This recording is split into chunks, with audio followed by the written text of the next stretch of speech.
happy to introduce you. Go ahead.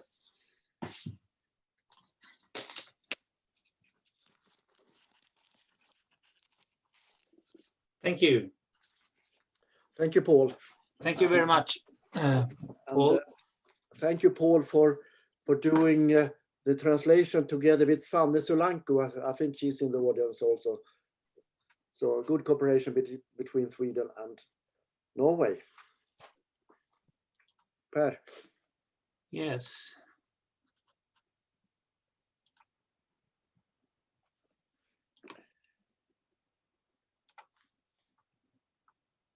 Yes, thank you very much, everybody. And we're so happy to see that so many people came and so many people stayed to our final presentation here.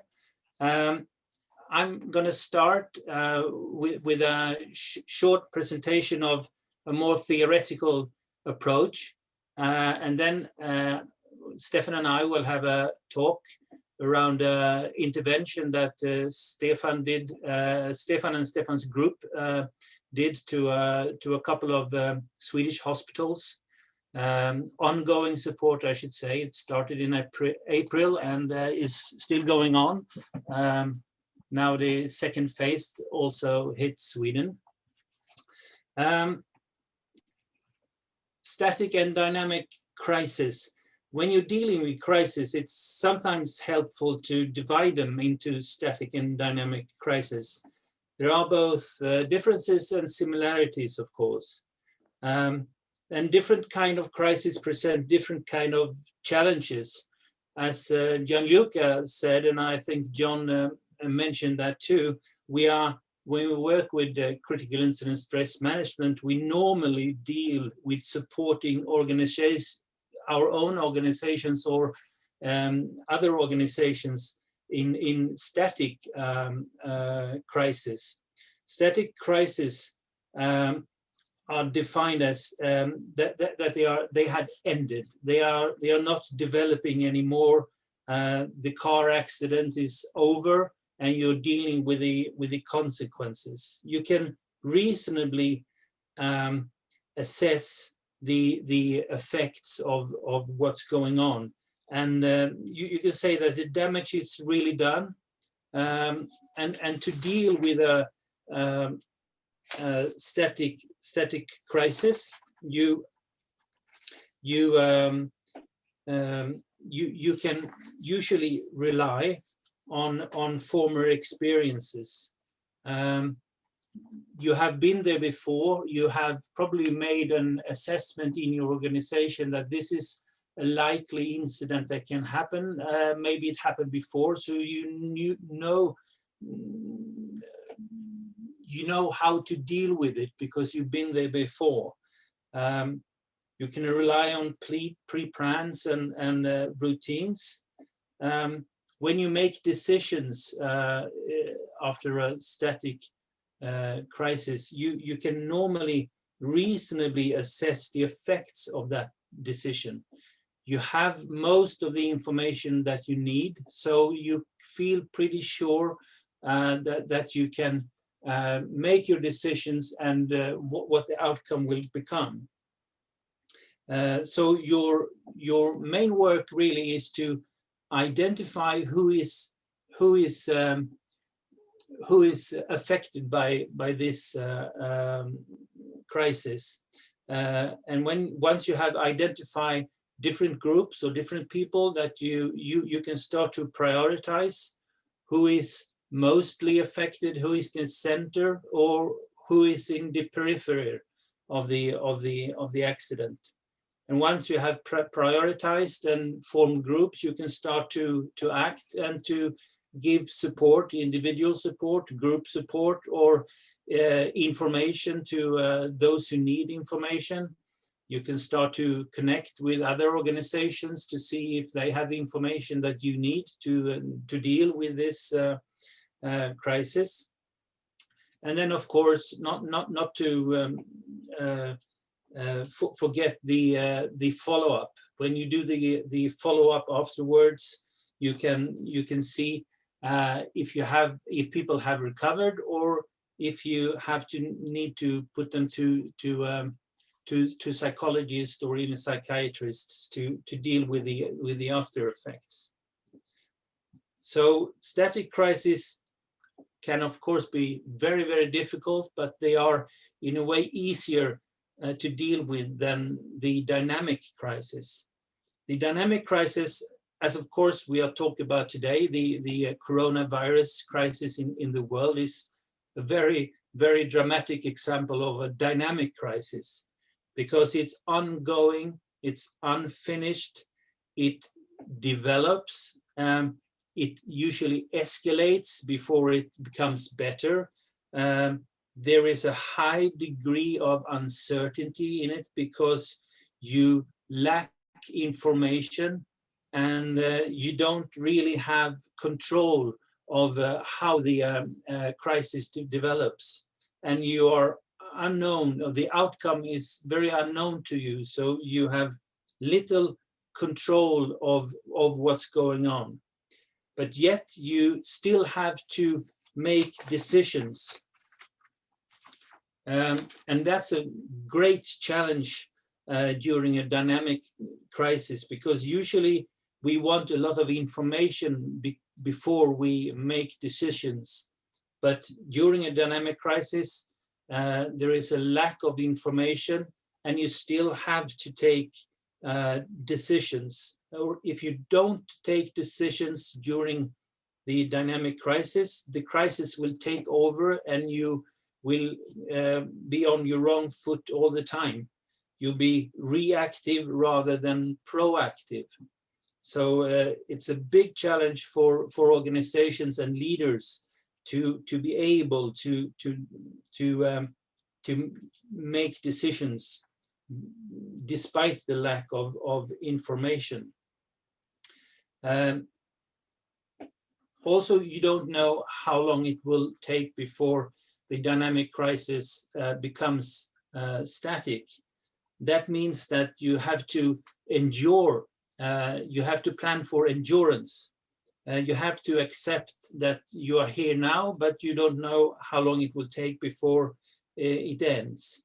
So you have to dare to look far ahead and work in different time scales, and plan for to have people to support you, and not become one leader that will lead the whole dynamic crisis, because you probably will not endure that.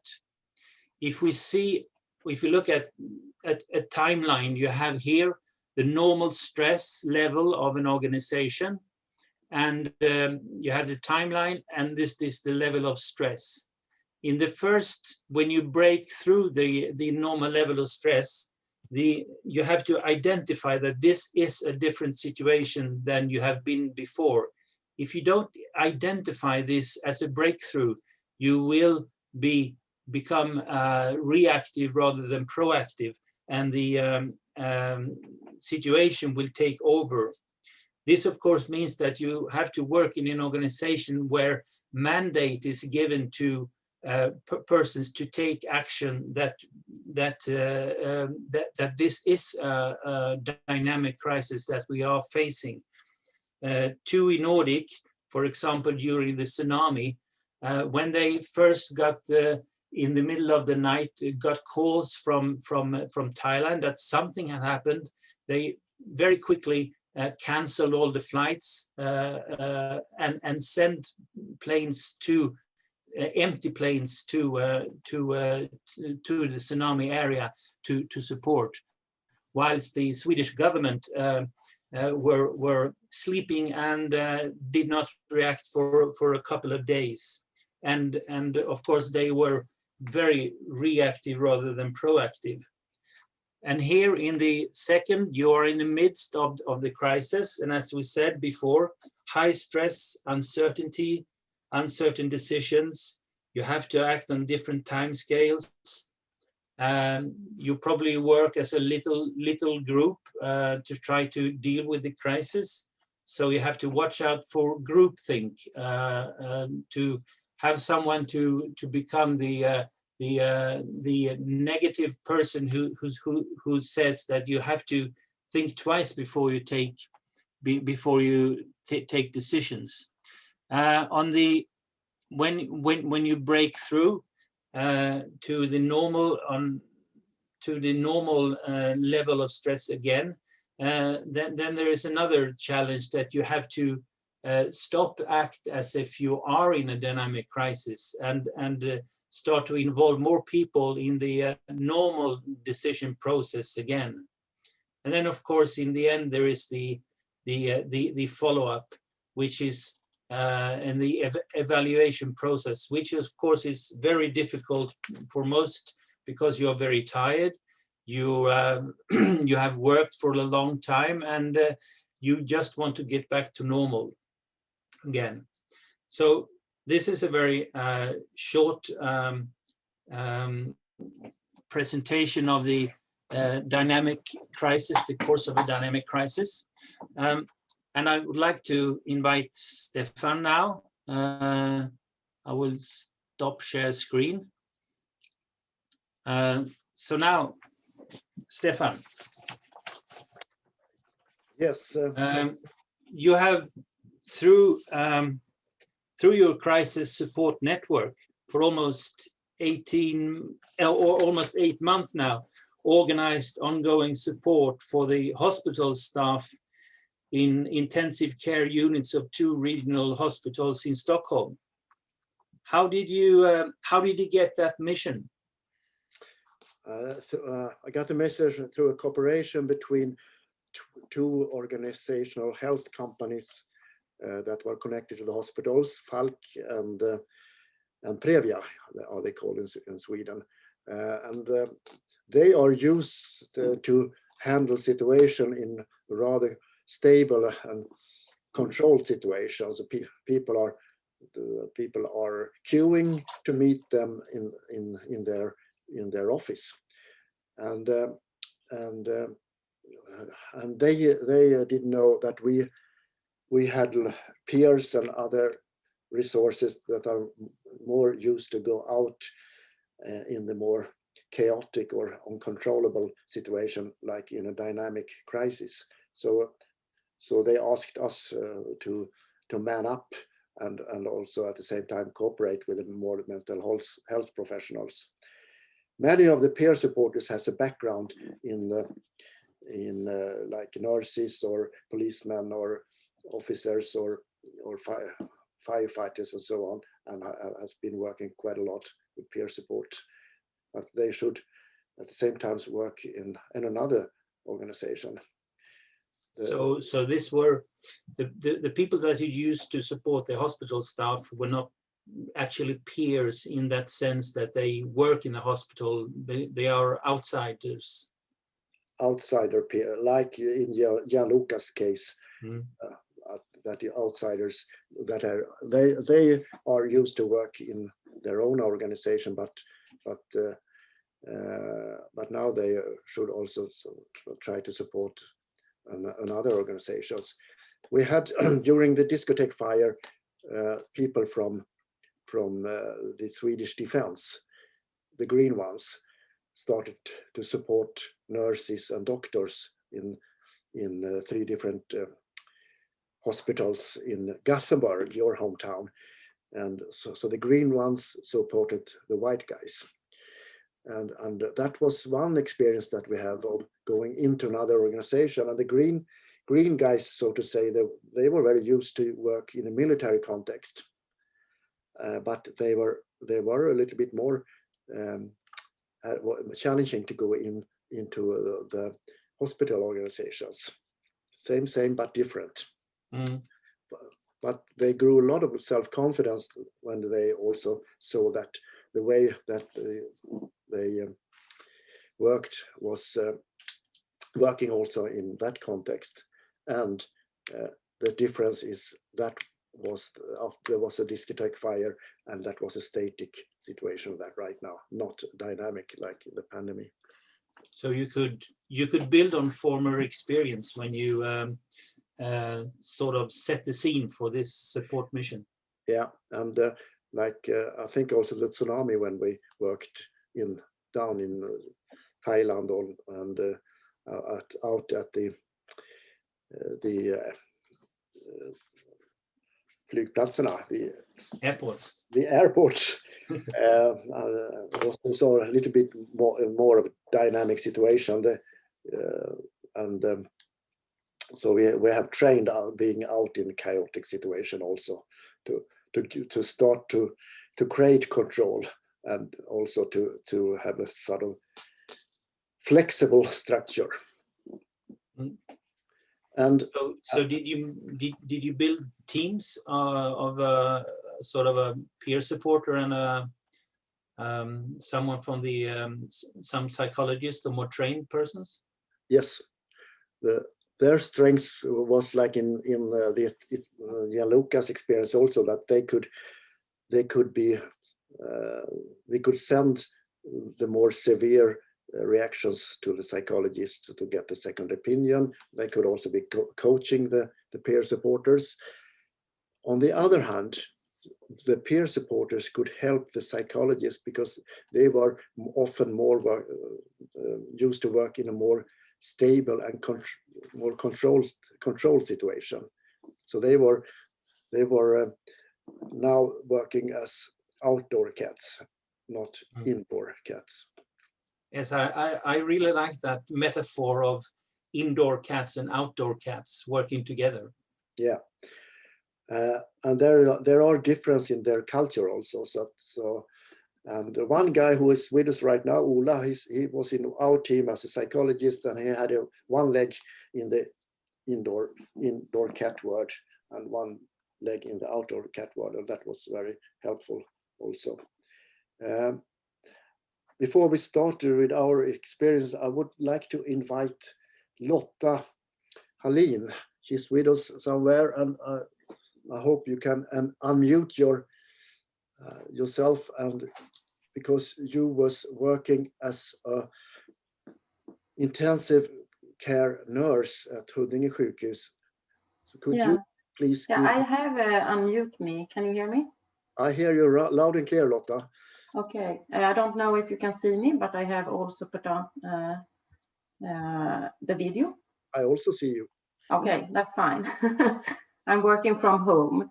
And thank you, Stefan. I will try to give you a little brief about from the inside from an intensive care nurse situation. Usually, my name is Lotta, and I'm working with the crisis management and helping up, if needed, Stefan and Per and all the team. And usually I'm a manager at Scania in Södertälje in Sweden. But my basic competence is I am an intensive care nurse, and I've always for 28 years working beside my usual work with that. And that is, I'm working like a couple of times per month at the Karolinska Institute at the intensive care nurse. So yeah, this crisis situation we went in March, it hit us very hard. We are used to go into this situation in the hospital, but not as this huge situation and not so long, because it's still ongoing. I have worked in the intensive care from March until now, so it's still ongoing. So it was a really good thing that Scania said that it was okay that I left, worked 2 days per week at Scania and the rest at the hospital. So that was really fine. I went in and helped to organize the situation. We went from 1 intensive unit to 8 within 1-2 weeks. And each unit, we can handle like 20 COVID persons.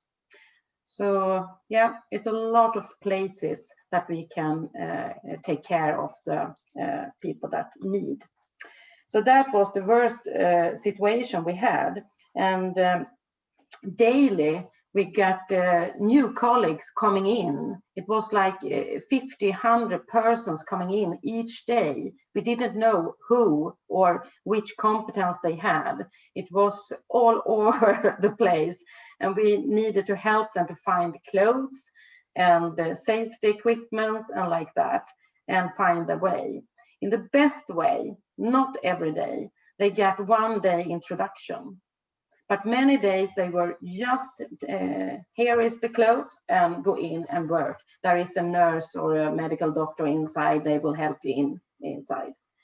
So we were having like a name on the protection. So we know if we were a nurse or a medical doctor or who we are. And we got a lot of people coming from SAS. I don't know, it's a Swedish airline. Can you help me, Stefan or Per? Yeah, because they were not flying anymore. So their employees were coming to the hospital, and everyone was doing so great. But it was also affecting, like, if it's a lesson learned, a reflection, a few of these persons get more or less a shock or a trauma because they have never been on a hospital. Even our colleagues from other hospitals that never had been in an intensive care unit come into intensive care. Many of them were just leaving directly, and they couldn't use the protection materials. So it was so great to having people in the corridor and in the places where you are eating and like that, to find and help that person, because they needed support. So that is, I think, Stefan, the huge reflections. And as every other countries, we also try to find materials, medical treatments each day. That was really basic, because we just had for a couple of hours ahead. So it was a lot of logistic work we did. So that, yeah, Stefan or Pierre. One last question to you, Lotta. Thanks for the description of the situation in March, April, May this year. What are you most proud of? Most proud that I'm a nurse and I can still working at that. And I think it's a high proudness for all people that have been working. So, and we got so fantastic support from everyone outside, from friends and the companies and like that. But one thing that I heard often and still hear when we're working so long, many hours ahead, is, oh, couldn't someone come here and give me a foot massage? So that is the highest on the list from the medical people, I think. So that is a lesson learned. Okay. So maybe that can be one thing. Thank you. Maybe Per, I will give you a foot massage someday. Yes. Thank you, Lotta. Looking forward for that. Bye. So that's a description of the situation at the hospitals in Stockholm, because Stockholm was the most hard affected city in Sweden. So we had like, so we got the mission to plan to support. So the first question is, how do you support staff during an ongoing crisis? How do you support during an ongoing crisis? And we thought about the risk of disturbing nurses like Lotta if we are too overactive. On the other hand, what happens if we are too passive? And so how to balance the activity related to their need to save lives. And so supporting without disturbing was the short message. Another question was how riskful is it for our people to go into the hospital? Could they also be given COVID-19? And they were so we thought we took the youngsters and the people, and we had also some preparation how to think of our own safety. And Per and I, we are writing a book right now, and we are thinking of writing chapters. Are there other situations that we have put our supporters into risk situations? Did anyone get affected or infected? Yes, we had of the 50 people that worked this spring, there were 2 that had infections, and one of them had got it in the Philippines in February. So it was not related to the hospitals. Yeah. And it was, but one of us had the infection, could have been infected at Huddinge or elsewhere. It's not, but you need to be aware of the risks. And now we are in a situation that we are supporting 4 different hospitals. So I just talked yesterday to another pair, so that he has to be aware of the risk that he will take for himself. We have also some of the peer supporters that has had COVID-19, so they have sort of their own protection. So a lot of thing to think about, and how to reach out to the staff, and how to build trust with the staff was another question. I think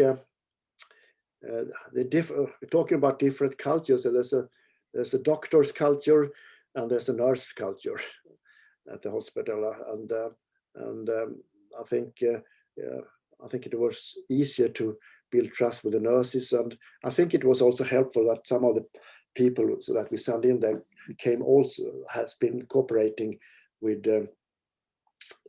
hospitals and doctors, because they have been firefighters or policemen or whatever, so they had their connections. So I think that it was helpful for the organizational culture translation.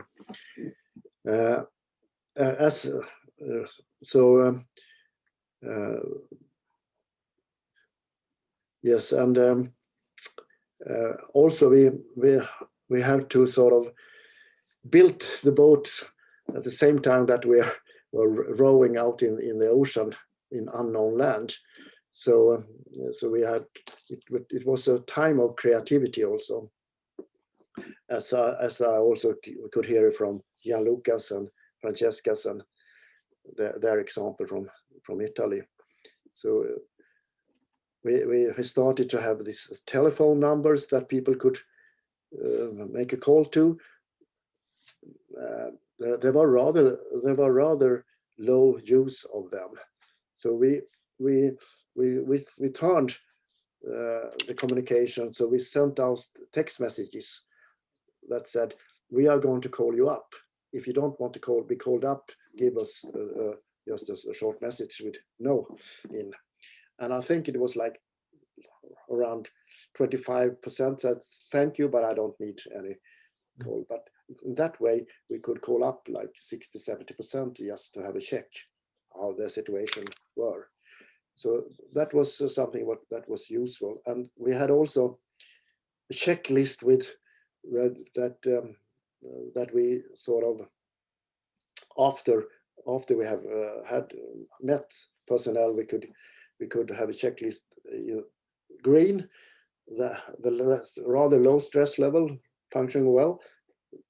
Yellow, the risk has started, people are a little more stressful, more affected. Red, this is a high risk for burnout or other problems. So that could be a way for us to do some quick evaluation. So you worked inside the hospital, but also made active reach out to persons. You send SMS to person and offering them help rather than expecting them to come to you. Yeah. Mm. So and sometimes you had the possibility to speak with a nurse or a doctor for like 10-15 minutes in a break, and also so we try to find a balance between ventilizing, to talking about all the problems, all the frustration and so on. At the same time, so we could let them ventilize for 7 minutes of the 50 minutes or 10 minutes sometimes, but also to try to turn and ask questions about what was the best you have did today, how does the team work, also try to identify things that worked out well and things that they really to put the spotlight also on the resilience. If you start the conversation of being very positive and putting up positive questions, there's a risk that you lose trust, because you need also to listen to the frustration. But if you stay in the frustration, they will just put more gasoline on the fire. So you have also to find a balance between ventilation and to resilience. Mm. So it's a really hard challenge to give support on an ongoing work, because you might disturb the protection shield that a nurse or a doctor or a firefighter need to have during work. Yeah. Remember the Scandinavian Star? There was a very ambitious crisis support team that went in too early, and they hadn't lift out all the dead people yet. Mm. So yeah, you need to be sort of aware what is my needs and what are the staff's need. Sometimes the staff needed some people that could carry water to them, and then our people carried water. That is also a way to get trust. Mm. We had another experience. It's good to have a team leader. So we had David, who together with Natalia. So I think she's with us right now. They had a sort of team leader role at the Karolinska in the northern part of Stockholm, and there was another person that was team leader, Anders, in the southern part of Huddinge. So you have a sort of operational team leader that was out working at the hospital, and my and others' role was to coordinate this and man the people. This, of course, must have been strainful also for the peer supporters and the whole team of supporters. Have you provided any secondary help for them? You know the answer to that question, Per, because that's why I'm asking. I invited you to pair up with David at Karolinska in the northern part of Sweden, and I have 15 other peer supporters in different parts of Sweden, and that could pair up with one peer supporter that has been out at the hospital. I think they found it very fruitful in the beginning. Sanne, who is somewhere here at the conference, she listened to me, because Per Widlund was another guy supporting the supporters. And when we had this experience when we send out people to Egypt or Canary Island or Thailand or wherever, and we have a tradition of Michael from TUI Nordic and I always to meet them up at the airport. But what does the trained crisis intervention say when we ask them that we shall meet them at the airport? I don't need that. That's not for me. I'm all right. Yeah, exactly. No, and so I have found a smarter way to handle it. I said, but this is not for your sake, Per. This is for the person I send out, because they want to listen to you in order to learn from your experience. And then they say they are welcome, it's okay. I always like to talk to and to educate other people. Yeah. and you were out supporting Malin when she came home from Egypt, I remember. If you would summarize some lessons learned before we end this session, what would you like to highlight? The flexibility, the creativity to find out different ways to reaching out to people. We could also listen to all the learnings and creativity from Gianluca and that team. So crisis is also the mother of creativity, and we have also it's a good investment to have this network organization, because there we have tear down walls and build bridges, and I think that worked out mainly okay. Maybe there was some people that were loners and said, my way of doing this is the best way, and so on. But the 97% was good at cooperating. You need to cooperate. You need to also to stand to be out of control, and to sort of gain control in small steps. Good communication between all the guys and the team leaders is also essential. We did a halfway evaluation also, that in June, when it was a Carver period, that we were about 30 persons that met. We used an easy evaluation method, and then quite a few of the peer supporters learned that method, and then Natalia and David, for example, used it for the doctors and the nurses in autumn in order to reflect and to have lessons learned. So it was a very quick learning curve, as it also was with Zoom and the technical support things. Have concrete goals, small goals, so you could also handle your own frustration. Respect that sometimes it's human doing, sometimes it's human being. Sometimes the managers were less stressed when they saw that the support teams were out in the hospitals. So human being is some more importance in some situations than human doings. So that the fact that the team were present, not really what they were actually doing. Yeah. Okay. I would like Per, yes. I just want to also have a comment from Ola for one minute before we end. Ola Jameson, that has been working quite a lot in Karolinska. Ola, are you there, Jameson? Yes, I'm there. Hello. I was on site at Karolinska, which is the biggest hospital in Stockholm, the University Hospital.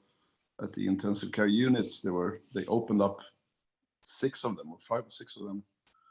I was there almost every day from Easter till midsummers.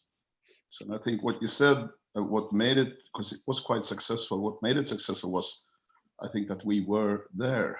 We had 4 people on site from 6 o'clock in the morning till 8 o'clock in the evening, and we were just more or less hanging out. We were mingling about, sitting in the lunchrooms where the doctors and the nurses were having coffee and having breaks, and we were there. And what you said earlier about not disturbing people but still being available, and we learned that after a while, that we walked around with a little sign that says, I'm here, I'm a peer supporter, I'm a psychologist, you can talk to me. And in the beginning, not many people talked to us, but they sort of smiled at us and let us know that you are welcome, and we like the fact that you are here. But then, as you said, after a while, we started sending out text messages to people. We got long lists of every single doctor or nurse working in the hospital, and we just sent out a text message inviting them to talk to us. And most people did.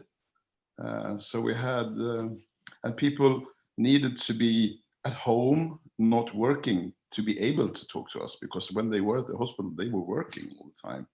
And they were shielded up and wearing masks and visors, and they couldn't really talk to us. So the opportunity for them to being able to call us, or we calling them on their free time, I think that was a success. Okay, thank you, Ola. Are you going out to the hospital now again? Yeah, well, I would say I hope I don't have to, but looking at the situation, I think there's a risk that we have to repeat the procedure again, and I'm ready. I think the experience that we had will make us do a better job this time. Okay, we need people for the Christmas vacation, so welcome. Thank you. Okay, I think it's time to go back to Claudine. Yes, thank you very much for the opportunity to present.